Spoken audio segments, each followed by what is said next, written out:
Schwarzenegger's 6 rules of success. Now, of course, people ask me all the time. They say to me, what is the secret to success? And I give them always this short version. I say, number 1, come to America. Number 2, work your butt off. And number 3, marry a Kennedy. But anyway. But anyway, these are the short rules. Now today I'm going to give you the 6 rules of success. But before I start, I just wanted to say these are my rules. And I think that they can apply to anyone, but that is for you to decide, because not everyone is the same. There's some people that just like to kick back and coast through life, and others want to be very intense and want to be number 1 and want to be successful. That's like me. I always wanted to be very intense. I always wanted to be number 1. I took it very seriously in my career. So this was the same when I started with bodybuilding. I didn't want to just be a bodybuilding champion. I wanted to be the best bodybuilder of all times. The same was in the movies. I didn't want to just be a movie star. I wanted to be a great movie star. That's the highest paid movie star and have above the title billing. And so this intensity always paid off for me. This commitment always paid off for me. So here are some of the rules. The first rule is trust yourself. What I mean by that is so many young people are getting so much advice from their parents and from the teachers and from everyone. But what is most important is that you have to dig deep down and ask yourselves, who do you want to be? Not what, but who. And I'm talking about not what your parents and teachers want you to be, but you. I'm talking about figuring out for yourselves what makes you happy, no matter how crazy it may sound to the people. I was lucky growing up because I did not have the television, or I didn't have telephones, I didn't have the computers and the iPods. And of course, Twitter was then something that birds did outside the window. But I didn't have all the distractions in all this. I spent a lot of time by myself so I could figure out and listen to what is inside my heart and inside my head. And I recognized very quickly that inside my head and heart were a burning desire to leave my small village in Austria. Not that there was something wrong with Austria, it's a beautiful country. But I wanted to leave that little place and I wanted to be part of something big. The United States of America, a powerful nation, the place where dreams can come true. I knew when I come over here I could realize my dreams. And I decided that the best way for me to come to America was to become a bodybuilding champion, because I knew that was my ticket. The instant that I saw a magazine cover of my idol, Reg Park. He was Mr. Universe, he was starring in Hercules movies, he looked strong and powerful, he was so confident. So when I found out he got that way, I became obsessed, and I went home and I said to my family, I want to be a bodybuilding champion. Now you can imagine how that went over in my home in Austria. My parents, they couldn't believe it. They would have been just happy if I would have become a police officer like my father, or married someone like Heidi, who had a bunch of kids and ran around like the Van Trapp family in Sound of Music. That's what my family had in mind for me. But something else burned inside me. Something burned inside me. I wanted to be different. I was determined to be unique. I was driven to think big and to dream big. Everyone else thought that I was crazy. My friend said, if you want to be a champion in a sport, why don't you go and become a bicycle champion or a skiing champion or a soccer champion? Those are the Austrian sports. But I didn't care. I wanted to be a bodybuilding champion and use that to come to America and use that to go into the movies and make millions of dollars. So, of course, for extra motivation, I read books on strongmen and on bodybuilding and looked at magazines. And one of the things I did was I decorated my bedroom window, my bedroom wall. Right next to my bed, there was this big wall that I decorated all with pictures. I hung up pictures of strongmen and bodybuilders and wrestlers and boxers and so on. And I was so excited about this great decoration that I took my mother to the bedroom and I showed her. And she shook her head. She was absolutely in shock. And tears started running down her eyes. And she called the doctor. She called our house doctor. And she brought him in and she explained to him, there's something wrong here. She said, she looked at the wall with the doctor. She says, where did I go wrong? I mean, all of Arnold's friends have pictures on the wall of girls. And Arnold has all these men, but it's not just men, they're half naked. And they're oiled up with baby oil. I mean, what is going on here? Where did I go wrong? So you can imagine the doctor shook his head and he said, there's nothing wrong. at this age you have idols and you go and have those. This is just quite normal. So this is rule number one. I wanted to become a champion. I was on a mission. So rule number one is, of course, trust yourself no matter what anyone else thinks. And of course, rule number two is break the rules. You have so many rules in life about everything. I say break the rules, not the law, but break the rules. My wife has a t-shirt. My wife has a t-shirt that says, well-behaved women rarely make history. Well, you know, I don't want to burst her bubble, but the same is true with man. It is impossible to be a maverick or a true original if you're too well-behaved and don't want to break the rules.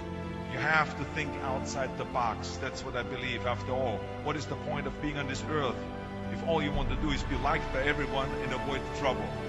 The only way that I ever got any place was by breaking some of the rules. After all, I remember that after I was finished with my bodybuilding career, I wanted to get into acting and I wanted to be a star in films.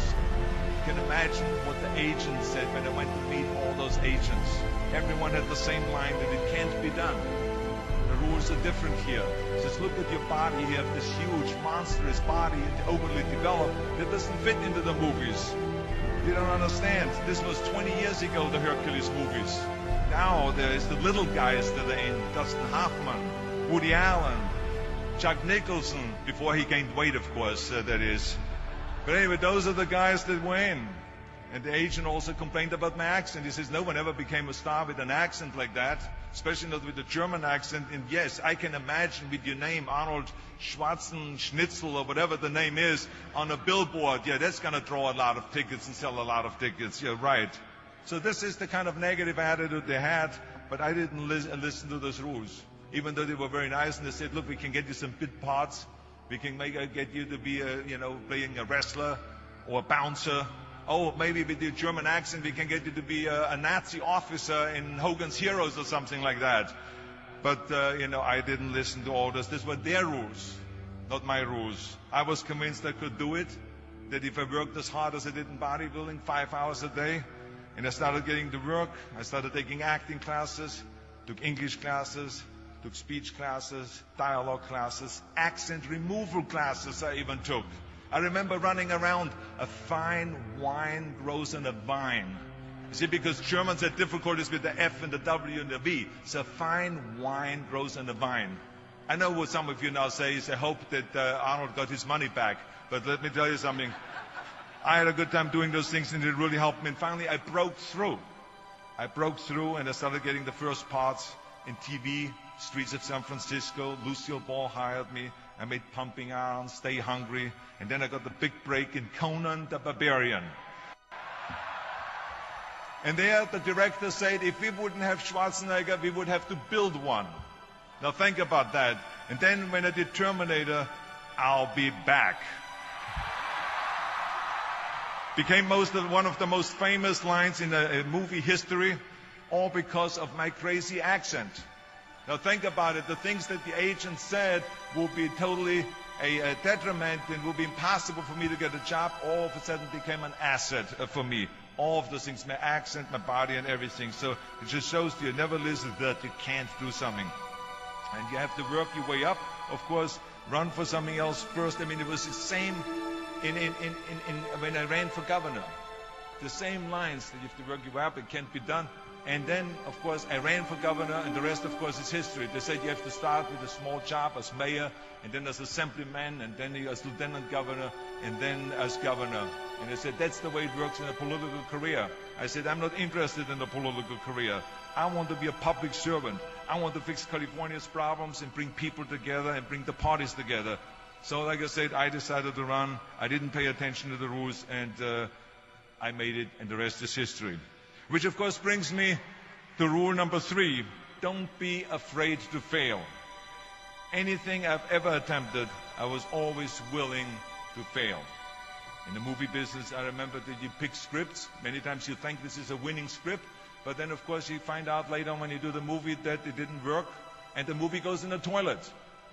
Now, we have seen my movies, Red Sonja, Hercules in New York, Last Action Heroes. Those movies went in the toilet. But that's okay, because then at the same time I made movies like Terminator and Conan and True Lies and Predator and Twins that went through the roof. So you can't always win, but don't be afraid of making decisions. You can't be paralyzed by fear or failure, or you will never push yourself. You keep pushing because you believe in yourself and in your vision. And you know that it's the right thing to do, and success will come. So don't be afraid to fail. Which brings me to rule number 4, which is don't listen to the naysayers. I mean, how many times have you heard that you can't do this and you can't do that and it has never been done before? Just imagine if Bill Gates had quit when people say it can't be done. I hear this all the time. As a matter of fact, I love it when someone says that no one has ever done this before, because then when I do it, that means that I'm the first one that has done it. So pay no attention to the people that say it can't be done. I remember my mother-in-law, Eunice Kennedy Shriver, when she started Special Olympics in 1968, people said that it would not work. The experts, the doctors that specialized in mental disabilities and mental retardation said it can't be done. You can't bring people out of the institution. You can't make them participate in sports, in jumping, in swimming, and in running. They will hurt themselves, they will hurt each other, they will drown in the pool. Well, let me tell you something, now 40 years later, Special Olympics is one of the greatest organizations in 164 countries dedicated to people with mental disabilities and with intellectual challenge, and she did not take no for an answer. And the same is when you look at Barack Obama. I mean, imagine if he would have listened. If he would have listened to the naysayers, he would have never run for president. People said it couldn't be done, that he couldn't get elected, that he couldn't beat Hillary Clinton, that he would never win the general election. But he followed his own heart, he didn't listen to the you can't, and he changed the course of American history.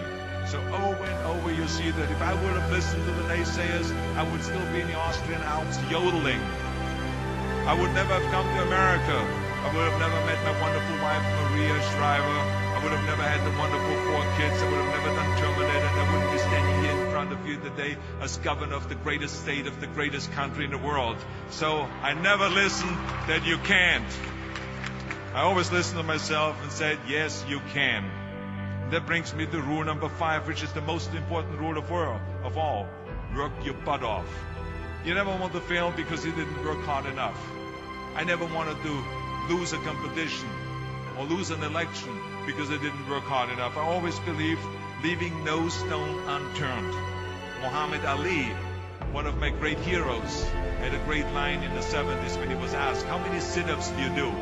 He said, I don't count my sit-ups. I only start counting when it starts hurting. When I feel pain, that's when I start counting, because that's when it really counts. That's what makes you a champion. That's the way it is with everything. No pain, no gain. So many of those lessons that I apply in life, I've learned from sports, let me tell you, and especially that one. And let me tell you, it is important to have fun in life, of course, but when you're out there partying, horsing around, someone out there at the same time is working hard. Someone is getting smarter and someone is winning. Just remember that. Now, if you want to coast through life, don't pay any attention to any of those rules. But if you want to win, there's absolutely no way around hard work. None of my rules, by the way, of success will work unless you do. I've always figured out that there's 24 hours a day. You sleep 6 hours, and you have 18 hours left. Now, I know there's some of you out there now and says, well, wait a minute, I sleep 8 hours or 9 hours. Well, then just sleep faster, I would recommend. Because you only need to sleep 6 hours, then you have 18 hours left, and there's a lot of things you can accomplish. As a matter of fact, Ted Turner used to say always, early to bed, early to rise, work like hell, and advertise. And of course, all you know, you know already those things, because otherwise you wouldn't be sitting here today. Just remember, you can't climb the ladder of success with your hands in a pocket. And that takes me to rule number 6, which is a very important rule. It's about giving back. Whatever path that you take in your lives, you must always find time to give something back. Something back to your community, give something back to your state or to your country. And my father-in-law, Sergeant Shriver, who is a great American, truly great American, who started the Peace Corps, the Job Corps, legal aid to the poor. He said at Yale University to the students at a commencement speech, tear down that mirror. Tear down that mirror that makes you always look at yourself. And you will be able to look beyond that mirror, and you will see the millions of people that need your help. And let me tell you something, reaching out and helping people will bring you more satisfaction than anything else you've ever done. As a matter of fact, today, after having worked for Special Olympics and having started after-school programs, have promoted fitness, and now with my job as governor, I can tell you, playing a game of chess with an 8-year-old kid in an inner-city school is far more exciting for me than walking down another red carpet of a movie premiere. So let me tell you, as you prepare to go off into the world, remember those 6 rules. Trust yourself, break some rules, don't be afraid to fail, ignore the naysayers, work like hell, and give something back. And now let me leave you with one final thought, and I will be brief, I promise. This university was conceived in 1880, back when Los Angeles was just a small frontier town.